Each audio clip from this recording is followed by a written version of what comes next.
సంచార జాతులకు కార్పొరేషన్ ఏర్పాటు 1000 కోట్లు ఇస్తామన్న సీఎం కేసీఆర్.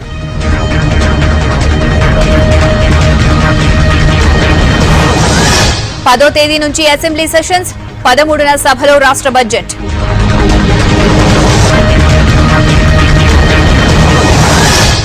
అభివృద్ధికి రోల్ మోడల్ గా గజ్వేల్, పనుల్లో రాజీ పడొద్దన్న ముఖ్యమంత్రి.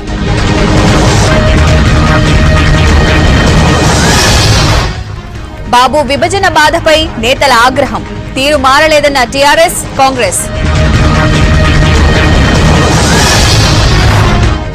గాంధీ భవన్ లో పీసీసీ సమన్వయ భేటీ, నేతలు క్రమశిక్షణ తప్పొద్దన్న దిగ్విజయ్. రేపు యూపీలో 6వ విడత పోలింగ్, ప్రచారంలో పార్టీల డైలాగ్ వార్.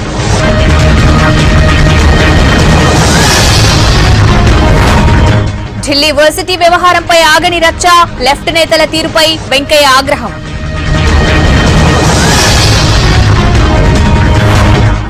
కేరళ ప్రభుత్వంపై ఆర్ఎస్ఎస్ నిరసనలు, కేంద్రం జోక్యం చేసుకోవాలని డిమాండ్.